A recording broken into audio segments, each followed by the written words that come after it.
What's up, everybody, and welcome back. I've got my fellow guest host here who was on the last episode, and everybody seemed to enjoy, what we were able to concoct here with our operation last time. He's Stop Being Polite's blog writer. Mike, what's up? How's it going? Thanks for having me back. No, of course, because I think the last time you and I both agree was kind of like a lot of fun, and then when I did put it out there was a lot of discourse in the comments on YouTube. A lot of people did tell you looked like Frank from the Gauntlet 3, or at least I told you that they said that. It's not the first time in my life I've heard that. I don't quite see it, but I also don't think it's completely out of line. So I look at myself in the mirror every day. So maybe at first glance I do. There's worse things to be compared to. No, right. I thought it at first, and I think I told you that, and then I saw two different comments that said it, so it just kind of vindicated my intuition in that moment. I was so close to putting a screen grab on Twitter and be like, oh my god, I just interviewed Frank from Gauntlet 3, this is going to drop later, just to see what the reaction would have been if people would have actually fell for it, but I don't think that was a sin I could come back from. Yeah, I think he's a lawyer now. I might be making this up, but that's not something you want to mess with. Good for him for going out and getting a real job. But yeah, I wouldn't want to impersonate a lawyer, so yeah, I think you didn't do it. You're right. But for today's topic, from the top here, because I might as well name you the head of creative now, because this is for the second straight time you came up with this idea that wasn't initially in my crosshairs, because as you know, I had kind of approached several different things, sort of Battle of the Seasons was floating around. I'm pretty sure even something to do with best challenge houses. We were just kind of spitballing ideas. But then recasting has always been a one that interested you and I probably the most, I would say. It's the what ifs and stuff.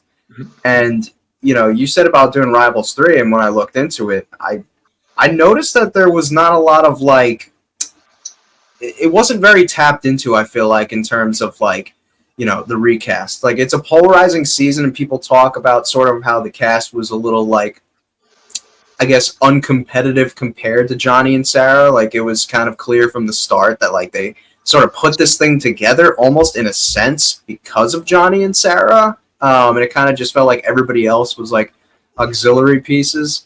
So before we get into our cast itself, what is your interpretation when you look back at the legacy of Rivals 3 as a season? Both now and then maybe what you thought back when you watched it initially. Yeah, I remember when the cast was coming out, and I remember this is one of the cast reveals, if you follow the spoilers online, where someone somewhere took a picture of the cast at the airport. So people can look around and zoom in. It wasn't the best picture, but you could see some faces. And I remember we didn't have Sarah's name right away. We saw a blonde girl, and a lot of people thought it was Mandy from Fresh Meat 2. So that's kind of my beginning point on Rival 3's legacy. But then once we pieced together everything and saw all the fake rivalries coming in from MTV, we were like, oh, well, it's obvious who's going to win here. It's almost like a chicken and the egg type of thing when I look back at the show and wondering whether or not they were always going to have one person steal the money at the end, or that was just something they did at the last minute. Because if they didn't have the money, the option for someone to steal the money at the end, this season would have been so predictable. At least with that, we knew Johnny and Sarah were going to win. We just didn't know who was going to win and who was going to do what, because the whole season is, Sarah being like, I didn't stab you in the back, and Johnny being like, yes, you did. And then in the end, Johnny gets the last word. So that's really when I think of the season, that's almost all I think about, the money stealing. whether or not it was meant to be that way the whole time. Mm-hmm. And as like I hated seeing Sarah lose the money because I like Sarah, Yeah. but I can't fault MTV or production for putting that twist in there because it would have been predictable. I could have told you episode 1 that who was going to win and been right if they didn't have the money twist. Yeah. Do you so when with knowing what you know now, like if you were, let's say rewatching that season now, how does that like maybe affect your rewatch now that you know how it plays out and sort of how it trickled out? Like, do you look back at it when you watch it now as like a good season, or do you kind of think it's a not so good one? I actually like it looking back at it. Yeah, because maybe they knew that they were clear frontrunners here. But what I really like about the show is that the challenges are just really dumb. Like a lot of them just make no sense, and they really aren't the same level of competitiveness as even like Bloodlines or Exes 2. Like you get like the Up All Night challenge or the Lapse of Judgment challenge, where there are very real ways that like Bananas and Sarah could just mess the whole thing up. Like they didn't, but I think if you're looking for like a more modern season that has a lot of the feel of like a really old school season in terms of the challenges that they have, Rivals 3 is the one. And then like the drama is just really dumb and fun to watch. Yeah, you had like, I mean, I posted about him yesterday about how you had like simple stuff such as like Thomas getting into a fight during like beer pong with like Bananas and Vince, and like just like some really funny, goofy arguments, like Ashley telling Nani's cousin to go piss herself when she was trying to go to the bed. Like it was some pretty funny stuff. And sorry. My favorite moment of that season, and I think it's just editing magic here, is when Jessica's like crying and breaking up with her boyfriend because she's like kind of flirting with Tony, and apparently Tony just like treats her right and makes her feel excited. Meanwhile, in the other room, Tony's like talking about how he couldn't remember the night before and shit himself. Like it's just like the dumbest thing. And then Jessica's crying on the phone, and Tony and Bananas are just like laughing at breakfast. I mean, it's very lighthearted compared to like the drama we got 3 seasons later. Yeah, and it has fun challenges too. Like, I'll put it to you this way: if we had a competitive cast, I would probably look at it as an elite season, honestly. Yeah. It's just, like we said, the casting decisions, while albeit provided some entertainment, it left a lot to be desired in terms of like the gameplay itself and the interest level and just the drama when it came to like a game itself. So, sort of what we're going to do here is we're going to basically do our recast of, the Rivals 3 cast. And there was 13 teams. I think technically 14 when, Nelson and Amanda came in. Yeah. But they would have been replacing, I believe, Tony and Camilla. Or no, they would have been replacing Tom and Simone, I think. Because, either way. They definitely didn't replace Tom and Simone because they did the soap challenge. Nelson and Amanda did the soap challenge. And this is a really emotional moment for me to watch, but that's the challenge where Simone tears her butthole open. So, so they were there. I know. Parental guidance is advised. Yeah. but the teams are dropping like flies. Who knows who they were? No, I think it was Brandon and Bree actually. Now that I remember, because I remember Camilla had to have been there because her and Tony argued with Amanda. So. Oh yeah, good times. Yeah. When they were debating over, what was better, Real World or Are You the One? That was what started. Yeah.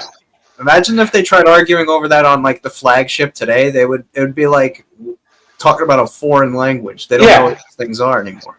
It's like, what's better, Big Brother or Are You Smarter Than a Swedish Meatball? Like, that's what they're casting now. So, like, who really cares? And then Camilla during Rivals 3, like she's any leg to stand on. She was on the fucking Spring Break Challenge. Like, I did not even watch that during the initial run, and I was tuned into MTV at the time, but I was like, who are these people? But Right. Camilla got brought back.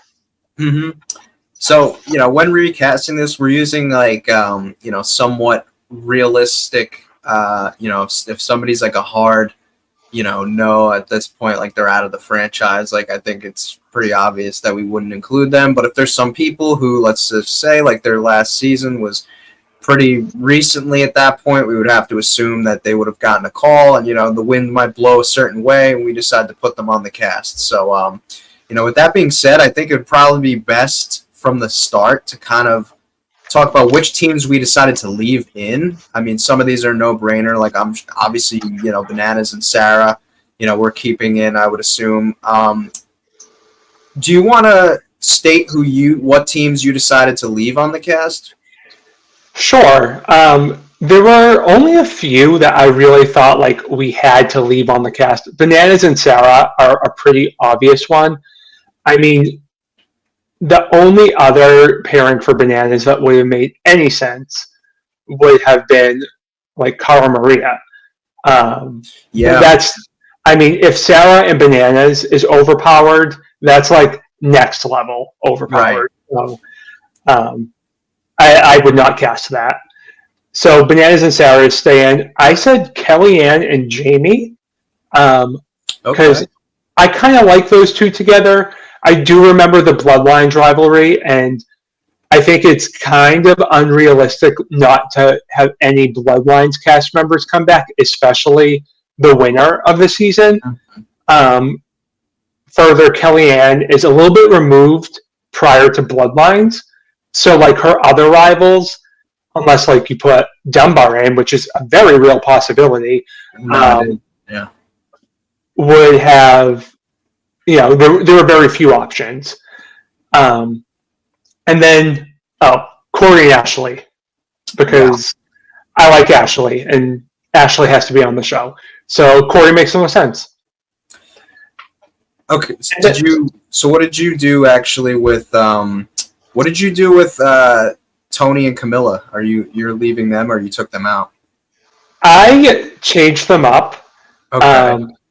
But they're a bit of wild horses because the pairing I have with Camilla probably looks really bad on paper. Right. So okay. Yeah. So, I'm trying to put myself in 2016 mind frame here. Right. So actually, I kept Bananas and Sarah, obviously. Mm-hmm. I went back and forth. Begrudgingly, I decided to leave Vince and Jenna. I just, they would have wanted Jenna on the show realistically at that time. Vince and Bananas, I kind of just left them. Dario and Nicole I kept, but I went back and forth on this one a lot because, I was deciding about putting Dario with Nani and then just leaving Nicole off altogether. But I decided that, I had somebody better in mind for Nani. So I was like, all right, we could keep Dario and Nicole as is. And I actually decided to leave Tony and Camilla. But I have sort of, there's a method to my madness that I'll get into later once they're removed and we're bringing somebody in. Sure. So I'll get into that.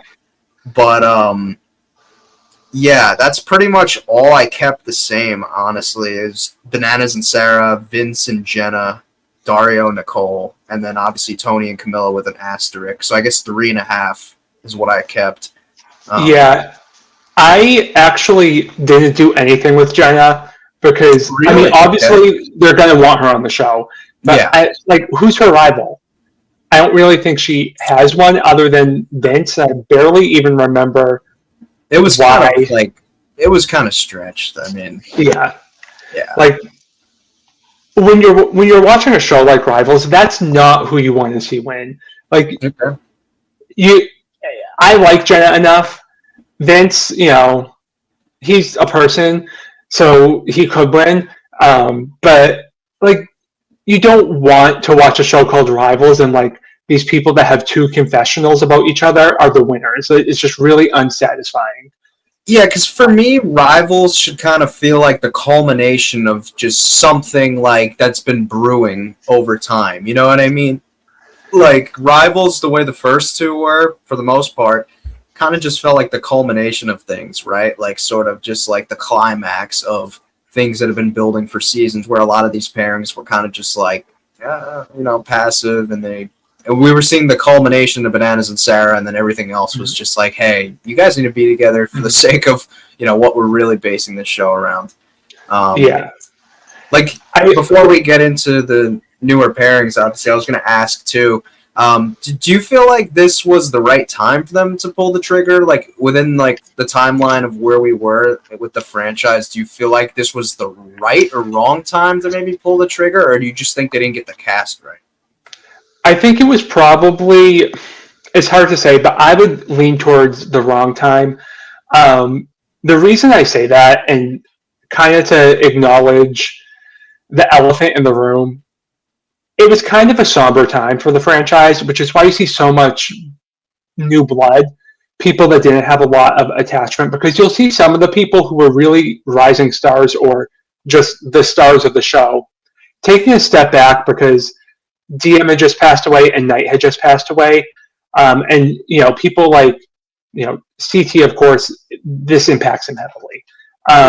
Jemmy, that impacts her heavily. Zach was really close to Knight, and it's hard for him to come back to the franchise. And even though you see people like Kellyanne who were impacted a bit differently, where DM's passing motivated her to return to Bloodlines, I still think some people were just taking a breather. It wasn't a period of time where you had to do every single season to be considered for the show. But I think with that somber tone, some people like wouldn't want to be involved in like a rival scenario. So I think the teams we're going to get aren't quite what people want to see. If I could go back in time, I probably would have just come up with a different theme for Rivals 3, and I would have saved Rivals 3 for maybe Vendettas. That's probably what I would have done. I would have had like Dirty 30 the same. Well, actually, no, then Final Reckoning. Okay, never mind, because Final Reckoning was technically like a rival season. Anyways, I probably would have saved it is where I'm getting at. But yeah, I mean, to be honest, you could tell me Vendettas was any theme. They didn't have one. Yeah. You could tell me that's Battle of the Sexes 3, and I'd have to take your word for it because only one person won. So, I mean, no one knows what Vendettas was. It's a huge heaping mess, but I love it anyways. Yeah, that's another comfort watch of mine.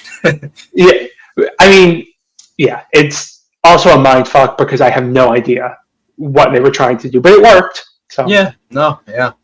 And it gave us Natalie, so that's something that we can for whatever that's worth, we got that. Yeah. She brought in like 20s of viewers, so that counts. Well, we could get into sort of our new pairings now.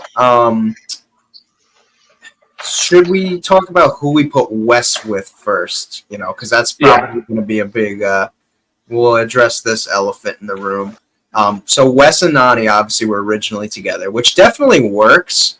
It's not like the biggest rivalry in the world, but like we saw on like the last show that they did together on X's 2, Wes was responsible, maybe not directly to Nani, but he was clearly gunning for Bananas, and kind of like going tit for tat with him on X's kind of resulted in them going home early. Redemption happens. Nani and Bananas come back in and blow up Wes's game, and I think they based like their rivalry around like Nani was like kind of like when Wes got hurt in that hall brawl against Leroy on X's 2, she was saying like, oh, like karma or something like that. So like they still did technically have justified rivals, but I think they both probably had like better options. So for me personally. And from what I understand, in real life, this was actually the original plan. I even got the chance to ask Kara herself, and she pretty much told me this was penciled in. It was actually going to be Kara and Wes before Kara had to, like, a week before. She had, like, I think something family related where she kind of passed up on going this for. Otherwise, that would have been, what we got. So I went with Wes and Kara. What did you do? So Wes and I toyed around with a lot of different ideas. I originally had that written on my note. And I do remember hearing that Kara was, obviously, they want Kara on the show. Yeah. And, for what it's worth, I think it's a story I'm remembering, like it wasn't quite her stepfather, but like her mom's boyfriend, someone who was essentially a father figure in her life, was able to visit her. And I totally respect her decision to stick around and be with that father figure, as I don't know if he was unwell at the time, but whatever it was, she made the right personal choice. But I kind of wanted to use her differently on the show in my perfect world. So I actually have Wes and Nani with a question mark on mine. And a couple of the existing pairs, I could easily be swayed in other directions. But I do think on X's too, there was a lot of drama involving the two. They weren't necessarily like yelling at each other or anything like that, but we do see like Teresa really getting into it with Nani. That's like one of my favorite rivalries of all time. And Wes is just standing there smiling as she's saying some pretty vile things about Nani. So I kept it, but again, I can be swayed otherwise. I do feel like this is like a real contender if it were to be Wes and Cara Maria to take out Johnny Bananas, Johnny and Sarah. I actually think that, let's hypothetically say, like, this actually was the pair in real life, and let's say they probably would have been a target, because I think Bananas still probably would have had the numbers and whatnot, but let's just say Wes and Cara reached the finals. I think they beat Bananas and Sarah, because Cara at that point would have been in much better shape than Sarah was to run a final. So yeah, and as much of a puzzle whiz as Sarah is, Wes is no slouch at puzzles. Yeah. Cara Maria becomes pretty okay at puzzles. I mean, I'll never say that she's the best at puzzles, but she won Vendettas on a puzzle type of thing. Right. So she's not. I'm not going to dismiss her victory because there are some puzzles in the Rivals 3 final. Between Wes and her improving skills, they definitely stand a chance. So yeah, I agree. Do you think that had that happened in real life, where we got Wes and Cara, that probably would have left us with Dario and Nani, based on like the cast that we got? I'd assume, right? Yeah, I think with a lot of the people we see production kind of pairing people who they anticipate being like the new stars of the show with more veteran people. Like with the original pairing of Camilla and Tony, I think that's part of the rationale there. Yeah. Because they knew Tony was going to be invited back multiple times just because he was such like a perfect disaster on Bloodlines. And I think that they see that with Dario a little bit. Because after Bloodlines he was like really kind of a buzzing name. It's kind of hard for me to talk about because we just lost Dario on the All-Stars 3, All-Stars 5 cast. So talking about his, it really gets me. Yeah. With that in mind though, since I decided to put Wes with Cara, that leaves me with Nani's partner. And again, this is kind of like, we're doing this in the name of fantasy, so anything could happen. You would assume this person's still getting the calls. Like we said, the wind blows a certain way that day when you answer that phone call. I put her with Frank. That is a good one that I should have thought of. And it was a fresher thing at the time. You know, you and I were talking a week ago about how this could have, like, present day time, if they were running this format on All Stars 5, it would make even more sense back then, given the fact that we're talking about, what, 2016 or something along those lines? Yeah? Yeah. So, I mean, Frank was, I think, in school at the time, but people take semesters off. I mean, that's how Anissa has done the show for like 45 years. So we totally could have gotten Frank to do the show. With that in mind, though, I want to know what you did for Johnny Riley. What did you come up with here? Cut him. You cut him? Really? Yeah. Okay. Yeah. Well, actually, since we're talking about him, I actually left him. But the cutting in this scenario is I cut Jessica, and I put Naya with Johnny Riley because Naya did technically almost do Bloodlines. You know, there was a rumor that she got banned, but she was very close to doing Bloodlines. They gave her the call, and she was going to do it with, I think, like her brother maybe or something like that, and it just didn't work out. So she wasn't banned. She wasn't banned. So I decided to put her with Johnny Riley instead of Jessica. I have Naya on my cast, but I think with the obvious rival that she would have had in 2016, and you're definitely not wrong. Like there is real beef between Naya and Johnny Riley, and I fully would endorse that pair. If that pair had shown up in 2016, I'd be like, that makes sense. But I put it with Jordan because, you know. Okay, well, I'm glad you brought up Jordan, and that makes a ton of sense. Like literally a ton of sense. I put Jordan with somebody who, and this might just be for my own selfish bias because I want this person to do well and possibly win. I put Jordan with Teresa. Oh yeah. Because they actually, this is a little bit of a deeper cut than people realize because, you know, X's too, we had that whole thing where Jordan called her the B word and she was crying about it. And which I'll never actually understand. Like, you know, obviously a girl doesn't want to be called that ever, obviously. But I won't understand why she got do you remember Teresa's reaction when Wes told her that Jordan called her that? She looked so just shocked, appalled, I can't believe he would call and I'm like, have you watched this a second of this show? Yeah. Probably tame compared to what some people are calling others. I mean, I would like to know personally how she felt watching the show back being called a swamp donkey by Zach. Because that's not. I feel like you really have to think to call someone a swamp donkey. Calling someone the B word it's kind of elementary. People just do it because they have nothing better to say. Right. So I mean, if someone called me that, I'd just be like, haha, come up with a better one. But different people respond to it differently.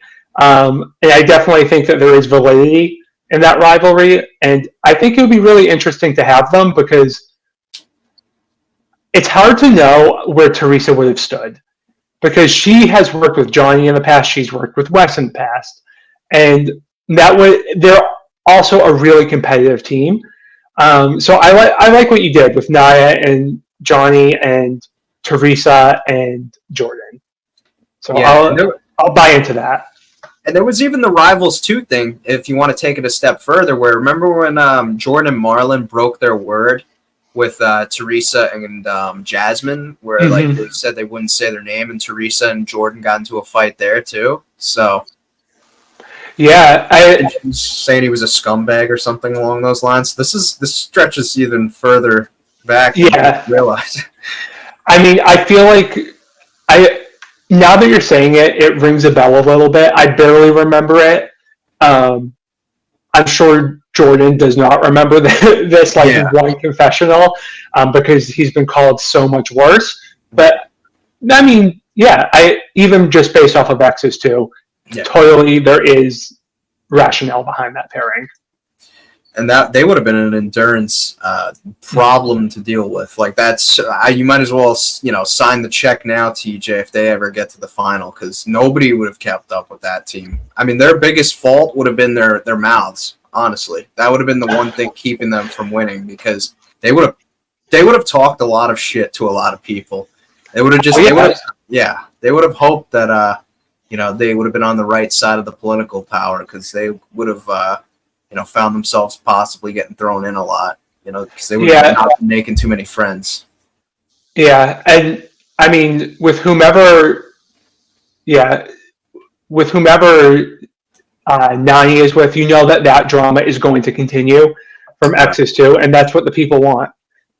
People on Double Agents, we were like clinging on to the one moment where Teresa just kind of like poked at Nani.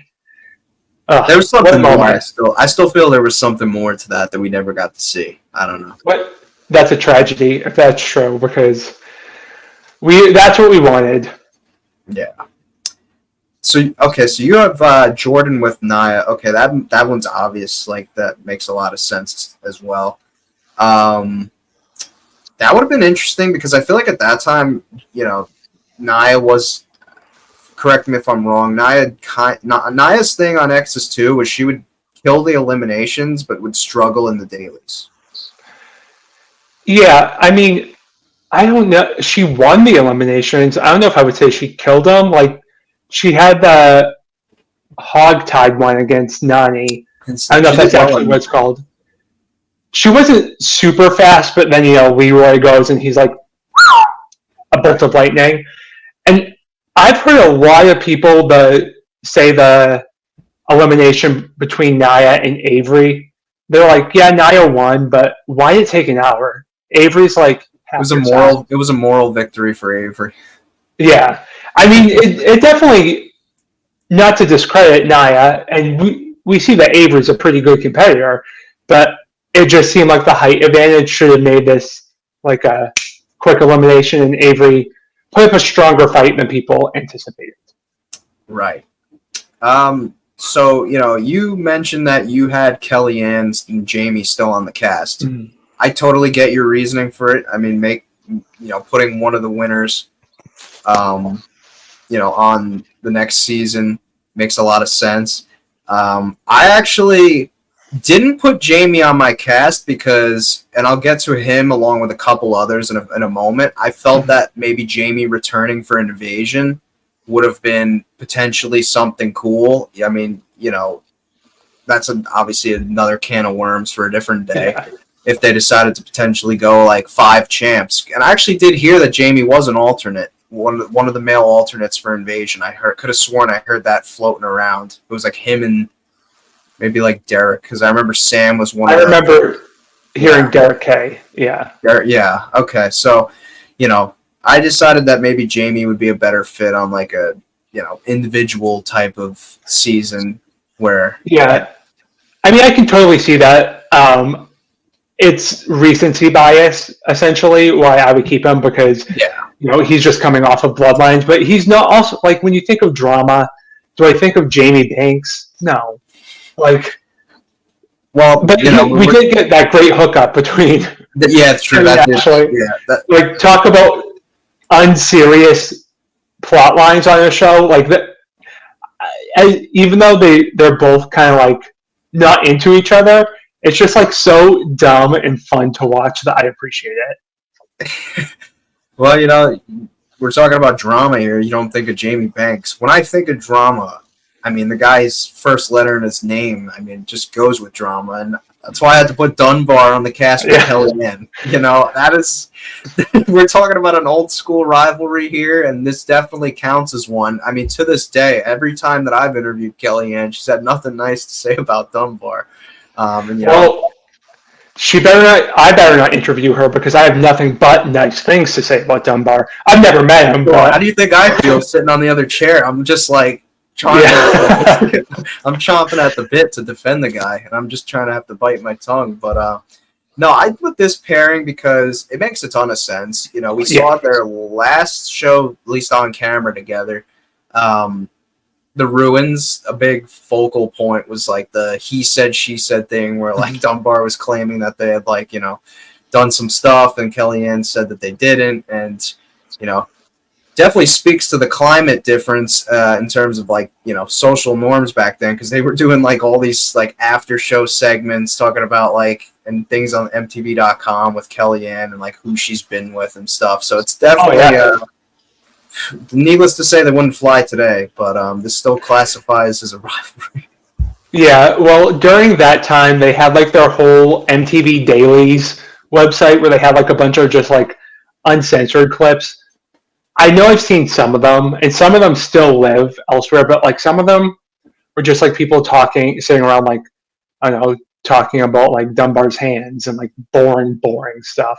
So, like, back then, they could turn anything into a rivalry, and there was definitely like a lot of chatter about Kellyanne and Dunbar. So, I mean, that pair definitely flies because those two really did not get along. But also, and I don't think it applies to this, but it like tangentially does. The hardest thing about casting this show is a lot of people are better suited for X's. And we don't know if X's 3 is coming in 2016. So you would have to imagine that some of these pairings are reserved for X's 3. And assuming that nothing did happen between Dunbar and Kellyanne, yeah, it's more of a rivals than an X's thing. But we don't know, and MTV has stretched more to turn people into X's. But with some of the pairings, like I kind of stopped because I'm like, this is an X, not a rival. And that's always going to be the issue with co-ed rivals. Mm-hmm. You're going to have the relationships blend. Yeah. So you mentioned earlier, you said that you kept Camilla, but with somebody else. Is that correct? Yeah. Right. So after Bloodlines, when Camilla was eliminated, it was because Leroy had voted for his sister to go in, and Leroy's like, I did it because she's a rookie. And Camilla's like, everyone's partner is a rookie. And it clearly was just him kind of like deflecting the fact that he was in a tough position and voted for Camilla because he had to. Yeah. So, Leroy is a hard one because you know that they're going to try and cast him. And in 2016, this is before all the shit went down on Dirty 30. So it isn't as deep of a rivalry at that time, but there is footage to support it being a rivalry. And I also think that they're a very formidable pair. Camilla is capable of doing things that Leroy's not able to do. I mean, Leroy is like pure muscle. Like, Hall Brawl, you're dead. Leroy's going to win. But I think that would have been kind of an interesting pair, and there is footage to kind of support it from Bloodlines.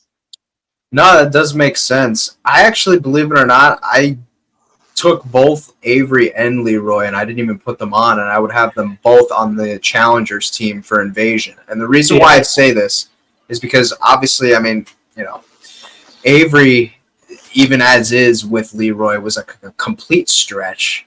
That was one that they clearly just wanted both on the, show. Honestly, I would argue that rivalry kind of makes Dunbar and Tyree's rivalry look like it was like a heated thing. I put them both off the cast entirely. Leroy also had this back issue going on too, and I'm not sure. Like, did he come onto the show with this pre-existing injury? Like, I don't remember if they specified. I don't remember, but I do remember it came into play during like that very first challenge where they had to like hold the rope and Leroy like couldn't bend correctly, and I mean it makes sense to just kind of cut them because, like you said, it's such a stretch. Leroy doesn't really have a whole lot of rivals. Like, that's not really his gameplay on the show. And Avery, I mean, they even did something on the show when Leroy went to the hospital, and Avery's like, I didn't know my partner went to the hospital because we don't talk. And I'm like, thinking as a fake producer that I'm not, but I'm like, why are you putting this in the show? Like, we know they don't talk. There's no footage of them being rivals. Like, we all know this going in.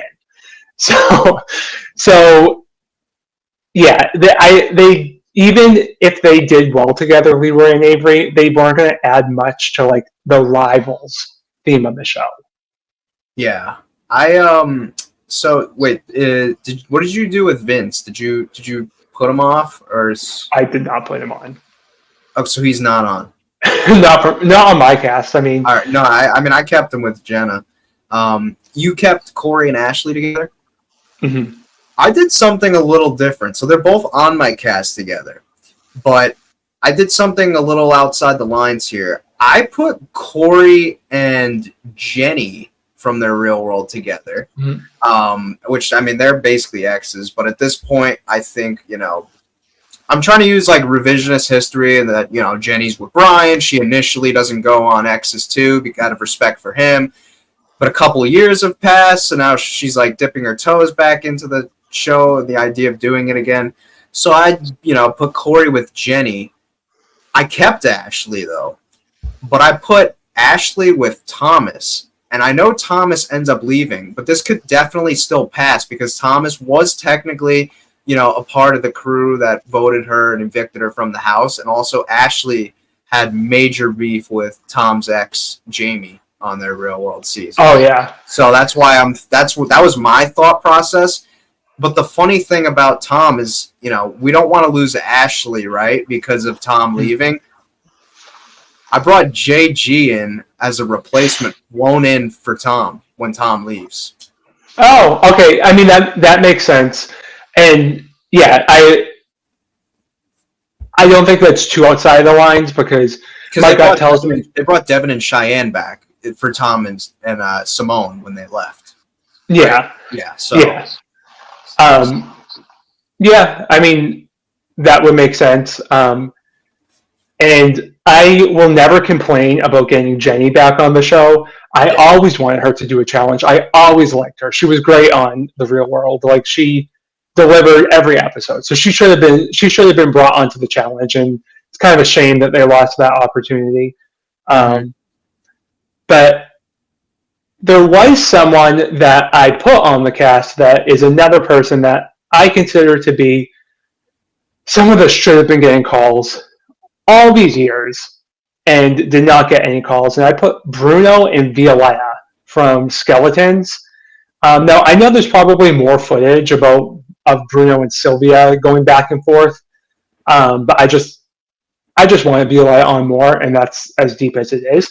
Yeah.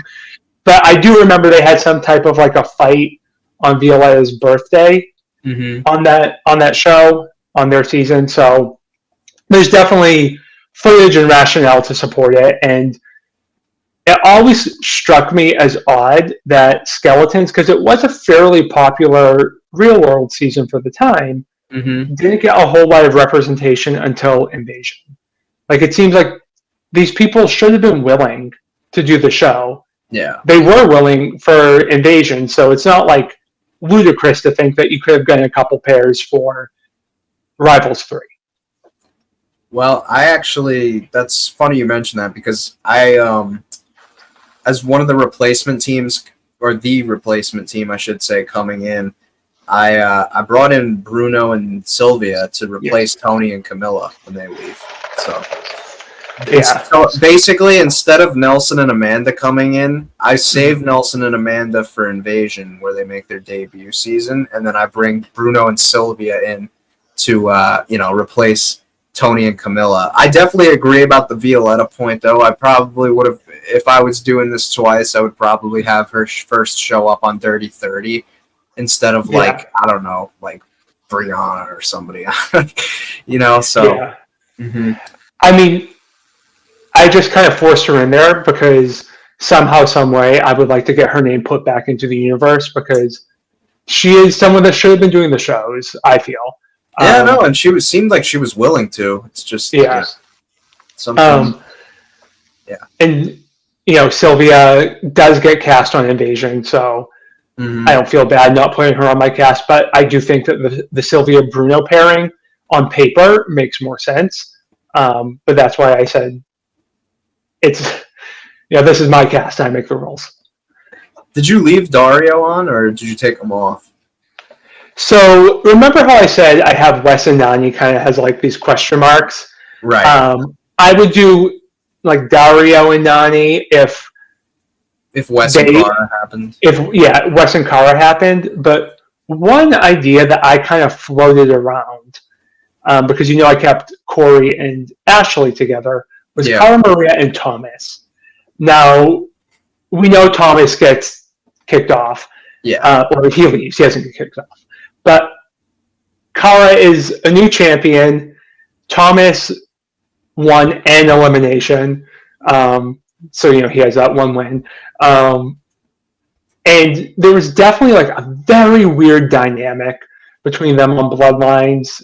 And it would have been really interesting to see how they worked together after all of that happened, especially because like at the time Abe was ready to like choke him out on the after show. And I know like the Avery Leroy thing happened on an after show and everyone's like it's just an after show. But that was the Thomas Abe fight, that was real.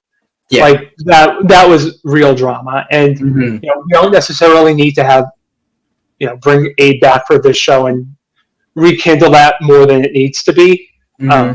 Because rewatching Bloodlines, it's very uncomfortable. But I think the Thomas-Kara pairing is just enough to like kind of say, yeah, we acknowledge this happened last season.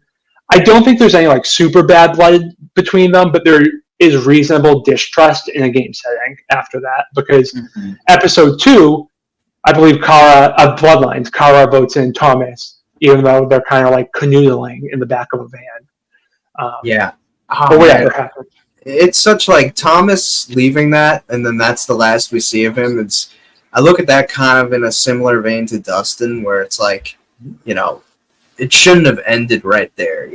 Thomas, we see a lot of guys. I feel like it's safe to say a lot of guys even today still on the show are very reserved and laid back, just focused about competition, staying out of like storylines and stuff. I miss the era where like we had like sort of messy male representation on the show. Like we saw Adam Larson kind of bring some this past All-Star episode, but Thomas was some guy who, even despite coming into the show on a relationship, we see guys that are in relationships like, oh, I'm focused on bringing the money home for like, me and my, honey or whatever. Thomas didn't care. The guy like would just like, Bloodlines. He cheats on his girlfriend, comes in with a different girlfriend on Rivals 3, and he's getting into like a near fist fight with Bananas and Vince. So I don't know what happened. I mean, he was always kind of involved with drama, but not too much. But I'll call it Simone by proxy on Rivals 3 because he was like starting fights, and hey, I'm not mad at it. Like, I don't watch a show called Rivals to see people get along. Like it's not the purpose of the show. Right. So we want to see like that messy drama. And I mean, even though he leaves, in retrospect, I am going to keep him on the cast because he did deliver for the few episodes he was there. Yeah. So actually for the final 2 pairs that I have, these would have been kind of Ari the one pairs, like the Nate and Christina, which, don't get me wrong, Christina, I would probably have on Invasion too as a challenger. I think she definitely was underrated in the short time that we had her. And then Nate, even like, he didn't do too much for me in terms of like the personality wise. Like, I don't know. It was just like, but he did kind of like over exceed expectations as a competitor. I still remove them though. And I also remove, Brandon and Brianna. Like, they obviously left because Brandon quit in real life, but I wouldn't have. They removed themselves. You didn't even have to do it. They got rid of themselves. So I wouldn't have put them on. Instead, what I do is I put a pair of St. Thomas teams with Marie and Trey and Swift and Latoya. I mean, you definitely won't get complaints from me there because, and I'm pretty sure the St. Thomas teams would have picked up those calls. Yeah. Maybe not Marie, because I would imagine she had been getting calls. Side note: we will never know. I hope we never know sadness again. Like getting Marie on Invasion and then her leaving episode 1. Like people have been waiting for years for her to come back, and she went out episode 1, and I'm like, ugh. That was legitimately a hard one because I'm a big Marie fan. I love Marie. And again, on a season like Rivals, you want messy drama, and that pumps through Marie's veins. So she fits right in. What was the reaction when Latoya got announced for Invasion? Was it good or?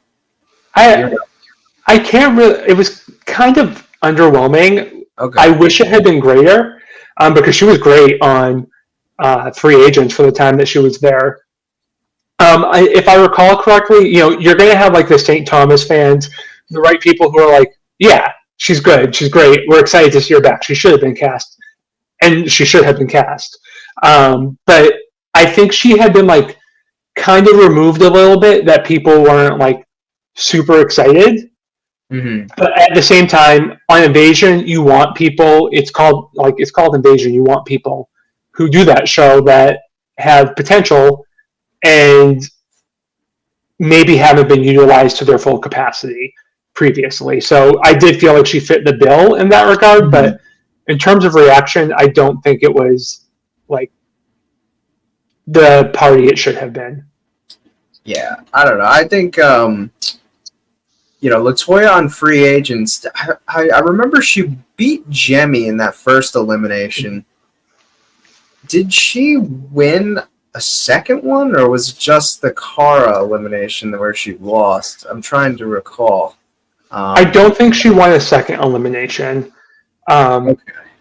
I mean, she did silence Jordan, which is a victory in and of itself. Right. But I don't think she won a second elimination. Okay, yeah, because I just remember her. I remember her making sort of a big impression on Free Agents, and that would have been the last one that she would have done before Invasion, right? Last challenge. Yeah.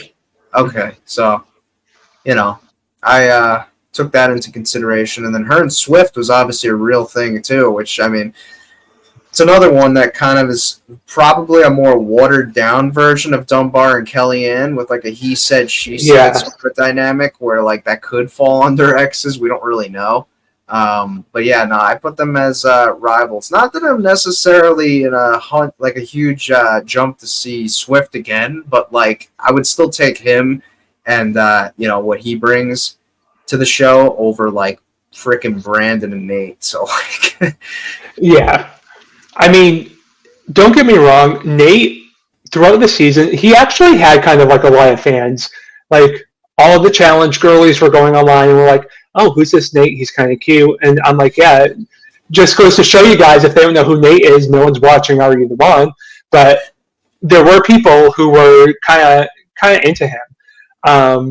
So sure they weren't thinking of Nate from San Diego, or you got the wrong guy?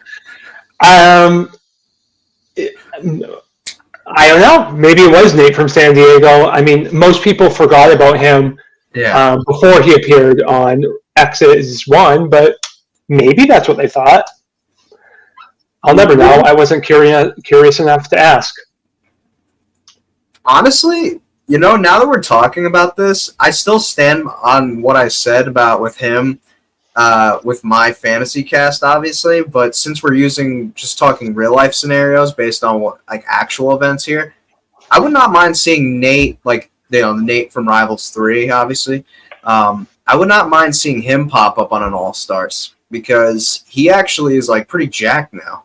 Yeah, he's one of the people, like, he would almost be like, in my mind, the spiritual successor if they were trying to recreate like what they did with Jay on All Stars 4. Yeah. Because he's going to be clowned on because he didn't jump out of the airplane on Rivals 3. But now he comes back, and I don't know what he does. But yeah, you're right. He's jacked. So that would be an interesting addition. I know immediately after Rivals 3, he did Are You the One? Second Chances, which premiered to dozens of people watching it. And he got eliminated really quickly. So, I don't know. He definitely did better the first time around, and that's not saying much because he didn't jump on the plane. Yeah. Well, I mean, he did meet Nicole on this show, so. I know. Yeah, I do feel like on this cast, I know that we chatted about this a little bit, like it's, at this point in time, it's not realistic to not have Argue the One on there. Right. Although, despite all the television I watch, a lot of these fights with Argue the One people, I can't really remember, and then the ones I do remember are the ones that are like X's territory. Like, on Argue the One, the cast member that I think is kind of like one of the ones that got away is Shanley. And I toyed with playing Shanley and Chris T from Are You the One Season 1 on the show, but there are definitely more X's than anything else. Yeah. The one pair I did include from Are You the One, and this is just kind of like going off of what I remember, is Leighton and Tyler from Season 2. And the whole basis of the rivalry, as far as I remember, is on the last episode of Season 2 of Are You the One, the whole cast had like their game plan to win figured out. And at the 11th hour, because there's 11 girls and 10 guys, Christina being the 11th girl, Leighton, who is just so starstruck by Christina, picks Christina over Tyler, which throws away the plan and puts the whole cast in jeopardy for winning the, I don't know if it was $1 million on that season. I think it would have been, yeah. I don't know if they lost money, but regardless, he puts the whole prize in jeopardy by following his heart and picking Christina. They still win because, I don't know, no one understands the format with 11 people, 11 girls. But it has to be like the ultimate rejection to not only like say, no, I'm not picking her, even though it's a basic guaranteed payday. So it's like basically saying I would rather starve than have this food. Right. So I know that I remember she was pretty hurt about it on Are You the One Season 2, even though she did get money in the end. So that was the basis of that pairing. But to be honest with you, the only other Are You the One pairing I could think of was Amanda and Mike, who went on to go to Mike Crescenzo, yeah, Real World Bad Blood, but I'm not putting that on there because it goes into very dangerous territory. Because like he pushed her or something. And that's just not what they want and not what we should be putting on the show. Well, I mean, I like your addition of Leighton because again, he's like Fessy always talks about. Leighton's also got his own sort of. I'm pretty sure he played D1 football as well. So he has the athletic. Yeah, he has the athletic prowess to eat like a cake and run up a field naked. Like that's what you do on the challenge. Leighton kind of has like this. He's got this like personality that works so well for reality TV, but like doesn't know he's filming a reality show. Where like, I remember he's so easily frazzled by things, but he doesn't know that like he's filming a reality show. So that's the level of like delusion that we kind of need on this show. I remember again, like we talked about Are You the One and being it so long ago. I just remember him and Anthony from Invasion, Anthony B, getting into this one argument where like he's telling Anthony like, like I think he said behind Anthony's back that he wasn't a real man, that Jenny needed to be with like a real man or something, like, cause something along those lines. And Anthony confronted him about it, and then like Leighton screaming in his face. I'll have to. I know it's on YouTube. I'm gonna have to send you that when it's over. It's really funny. Yeah, because Anthony's facial reaction to him screaming at him is just like even funnier. Where he's just looking at him like, "What are you doing?" Like what? But yeah, no, I like your addition of Leighton. This was an omission from mine that I didn't include, and this was like a really silly one, and like, probably better that I didn't include it. I almost included them though, just for the sheer fact that I was kind of wanted both of them on, but I'd be interested to see how they would have worked together. I wanted to put, and this isn't like a huge rivalry by any means at all, but I was using logic of what they used when casting this in real life. I was so close to putting on Adam Kuhn and John A. because, and this is like, again, not a big rivalry, but when John A. and Zach won this one daily challenge, and Adam and Brittany had been in like all these eliminations already, Adam was trying to politic to John A. to, oh, like, don't you have a say and a voice in the game too? Or I guess Zach's just the only one that makes the calls around here, blah, blah, blah. And she was telling, like, Adam, like, oh, no, like, I have equal say. And then Adam was trying to tell her, like, basically that she has no voice. So, like, yeah, it was a sprinkle. I obviously didn't include it, but, like, it was something I, went back and forth on. Well, I definitely do think that there is merits to trying to include people from Are the One Season 1 who were on X's too, because it's like they just gave us a bunch of them and then they all disappeared with the exception of Simone. Yes. I did not keep Rivals 3, yeah. Yeah, I did not keep Simone on the cast because I did it out of respect for her butthole that gets torn on the soap. But I mean, apparently a lot of people did have issues with that soap challenge, but that just goes to show you like the level of competition we're dealing with on Rivals 3. Like it's not like lifting kegs like they do on like the more recent seasons. It's like gyrating on a bar of soap. That's what you have to do for the day. Yeah, well, Ashley's the only one that didn't really seem to be too phased from it, so. I mean, my gut tells me I love Ashley. She had prepared for this moment, so. Right, yeah. She made it work. Right in the wheelhouse here. Yeah.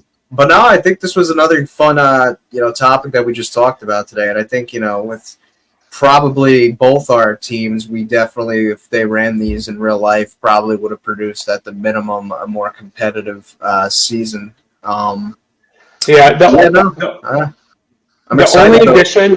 Sorry. No, go ahead. The only addition I had on the cast that we didn't really talk about was I put Tony with Christina from Are You the One? Oh, okay. Yeah. Because I had put Camilla with Leroy.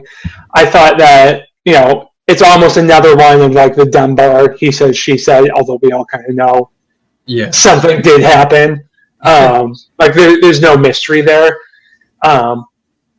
Which it's kind of interesting to like look back at that because Christina's kind of like so nonchalant about that. She's like, yeah, something happened because what does she have to lose? Like she was single. She, if she wanted to hook up with someone, there's no reason that she shouldn't. If he's not with Madison at the time. Mm-hmm. And based on what she knew, it was two single people, and they're just, having fun. Although, from what I understand, what I believe Christina has said, they hooked up prior to before the show, and they didn't actually do it on the show. Which, whatever. Two single people hooking up, do your thing, do what you want. But it turned into like a whole to-do on Bloodlines. But honestly, however we get Tony, I know Tony's going to be should be on the cast. We need to have like another debut. We've never had, or since Tony on Bloodlines, we haven't had such like a disastrous, messy debut. And I'm trying to. Ashley gives them a run for the money on Rivals 3, but yeah, Ashley's up there. Debuts. Wow. I mean, yeah. you could probably put Melissa in that same stratosphere on Vendettas. Yeah. Maybe Paulie on Final Reckoning, maybe, but like, yeah. Even with Melissa and Bear. Paulie, I think some of it is game related. I think Tony just went on the show and did not give a fuck. They were like, "Yeah, we'll give you a couple of Bud Lights and a bottle of wine." He's like, "I'll do it," and the rest is history. Like he won by getting a free trip to Turkey. Yeah. And same house as Battle of the Seasons too. I know. And back then, that was such like an Easter egg for people. Yeah. And now, like every season is just like filmed back to back to back to back. No, now that you know, like when you watch that back, it's so easy to spot. Yeah. Oh yeah. Yeah. I always. Do you remember the city that Rivals 3 in Mexico was filmed in? I can't remember off the top of my head. No, I don't actually. But I've always wondered, I don't know if you watched this show, but it's the same city in Mexico that the VH1 show I Love Money season 3, which never aired, and season 4 were filmed in. Mm-hmm. And I'm wondering if it's the same house that Rivals 3 ended up being filmed in. Because it's the same city, very similar vibes, but they, a few years had passed. So that's an Easter egg that I've always wondered. Oh, wow. Okay. Because what's a reality TV show house? Always a reality TV show house.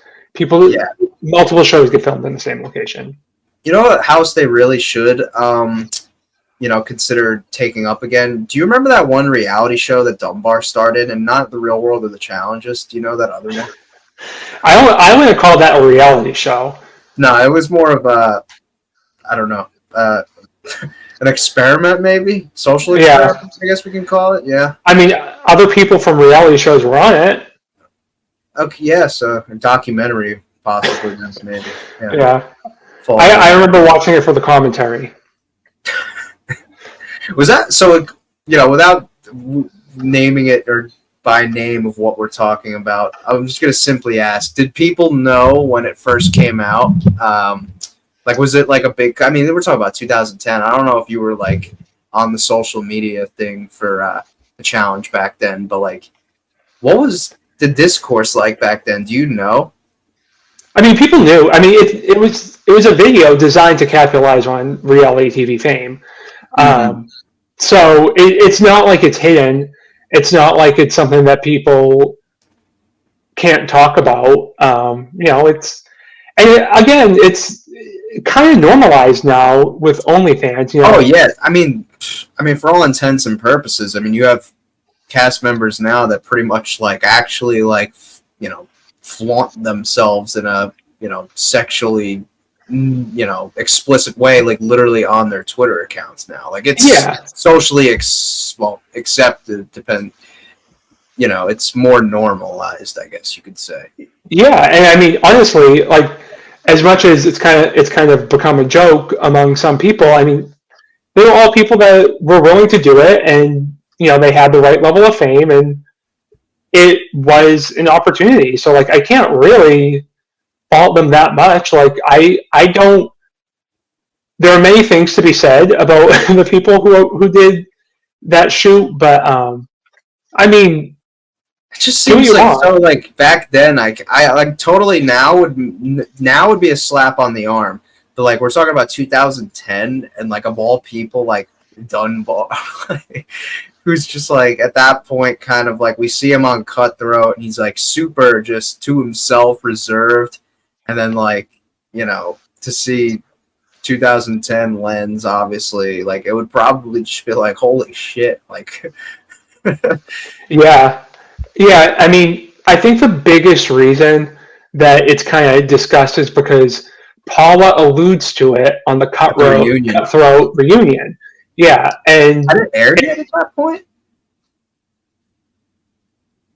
I don't know. I don't know the exact timeline. All right. But I mean, I think the biggest controversy around it is whether or not he got paid for Cutthroat, as Paula implies. And we'll never really know. And like, Yeah. because like, you know, for those that don't know, I mean, like about 4 years ago, I actually got in touch with the guy, and the interview was gonna happen, and then the guy just kind of went off the grid. You know, deleted his social medias after that. So we never actually got to the interview. I don't know, gun to head, if I actually would have asked him that. I don't know. Back then, I probably wouldn't have had the guts to. Maybe today, if I interviewed him, I'd maybe like get a temperature check for where the conversation was and potentially broach that. But it would be definitely a touchy subject for sure. Yeah, but I mean, again, it's not like something that really he needs to hide, because it's on the internet, and the reason he was cast for it was because he had the right level of fame. So they're going to use his name to, I think people actually paid for it back then. Maybe. So, that was the whole thing. And, again, it's fine. Do what you want. And nowadays people would just be like, oh, that's just what reality stars do. Well, this was a ton of fun again. For the next one, we're going to have to narrow down, what we're going to do here. But, I mean, you came up with a pretty good idea about the, conspiracy one.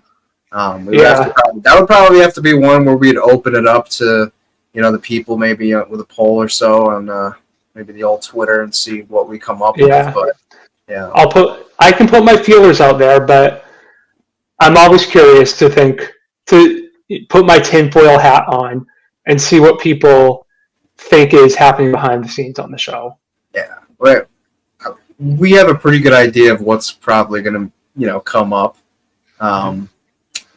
Some of the Joss and Sylvia stuff, Adam and CT stuff. I'm interested. I'm going to be searching for the more obscure ones that, like, you'll get your Joss and Sylvias, and then like in between, like the diamond in the rough theories that like aren't talked about. That's going to be the ones that I kind of have my eye on. Like, did Ty Ruff decide to just purposely pass out because he was trying to pose for a GQ model company? Like, is this something? And which is, believe it or not, that's actually something that I did read. Like, oh yeah, no, I remember that. I remember the streets were saying that Bananas said it. Yeah, Bananas said that somewhere. He essentially was doing fitness shoots. I mean, in his defense, his body was pretty great. He could do fitness shoots. Yeah. But you're doing that, and you're kind of, before you do shoots, you're not eating a normal diet. You're trying to make your abs pop as much as possible. Right. So he was kind of playing with his metabolism for fitness reasons. Who knows? Only Ty. Yeah, I hope that one gets submitted. So, full transparency bias here. If anyone heard that, send it our way, because I would love to dive into that. But thanks again. And absolutely. All right. Yeah, always a good time. All right. Take it easy. You too. Bye.